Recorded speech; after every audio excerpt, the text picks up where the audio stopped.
Hey, folks, come on. I mean, am I the only one thinking about this stuff? This was going to be the most competitive election we've ever seen, since we had, I think, for the first time ever, a former president running against the current president. I had, I pictured a country filled with thousands and thousands of billboards from both sides saying that 4 more years with people deciding if that's what they wanted or not. But then it got so convoluted where we are today with a vice president suddenly and without any history replacing the president in the campaign for president. I mean, I remember covering the election of 2020 in my play in New York, Conversations with an Average Joe, that were entertained, analyzing political corruption on a nonpartisan basis.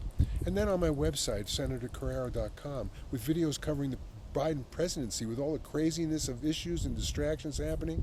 There was a point in a video a year ago with viewers of my website disagreeing when I suggested that it seemed like the backing of Biden was diminishing as the media and certain Democrats were exposing Hunter Biden's turmoil as being real after all this time saying it was being made up by the Republicans. At that point, I said it seemed that they were setting the stage to remove the president from the campaign. And check out my video about all this stuff. I mean, why else would they change their position when they could just wait until Biden's elected again and pardon his son? Maybe someone behind the scenes thought that the time was right to tell the truth, since his problems would eventually surface and he wouldn't be reelected. So anyway, after spending so much time and effort and many months convincing the public and concealing his lapses by saying he was sharp as a tack, and blaming Republicans for making up false stories about his condition while still a close race, rumors started to float in the media about whether Democrats up for re-election were comfortable running with him at the head of the ticket, even though he still had his supporter base and his commitment to continue through the election. Without a doubt, he was still running. And then it happened. The ill-advised early debate against Trump, which now seems was a setup to expose President Biden's lack of capabilities and coherency, to begin the process of removing him as the candidate.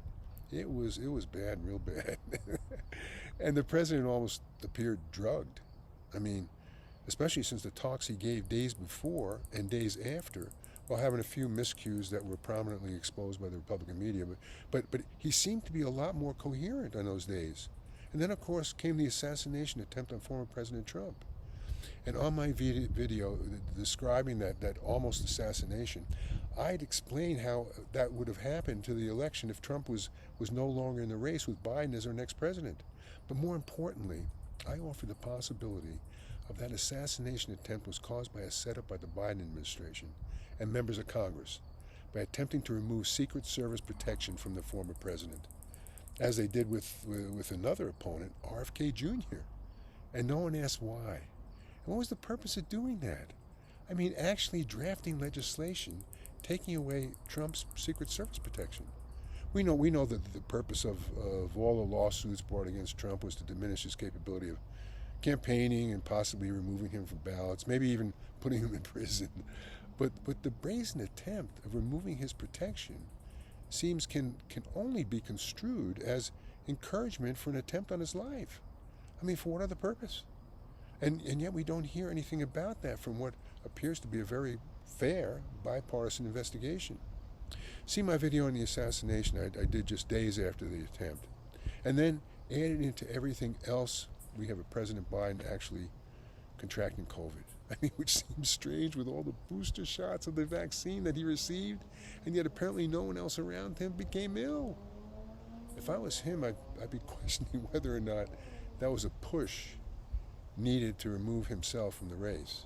And what else would be attempted, since there was then the vocal outcry from his own loyalists in his party for him to leave, which he again steadfastly refused to do, especially since he was still in a close race with Trump and with his argument that he was the only one who beat Trump before. Besides, how many elections have we've been through where polls showed one candidate with substantial leads, but that the party couldn't just change out participants to suit their wishes, you would think. But that's what Nancy Pelosi, Barack Obama, and George Clooney did. I mean, but the president agreed, maybe because the argument was that if Trump wins, Hunter wouldn't be pardoned, and the investigations of his own possible malfeasance would continue. But I'm not a Republican, but I don't think that would have ever been able to happen with them. They don't seem to follow orders as well.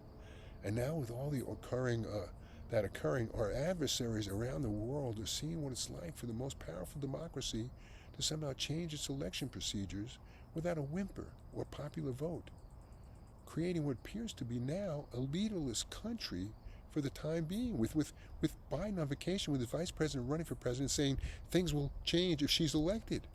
Well, who's in charge of the stuff going on right now? And how our opposing observers will react should worry us all. Keep alert, folks, and watch for updates on senatorcarraro.com. Take care.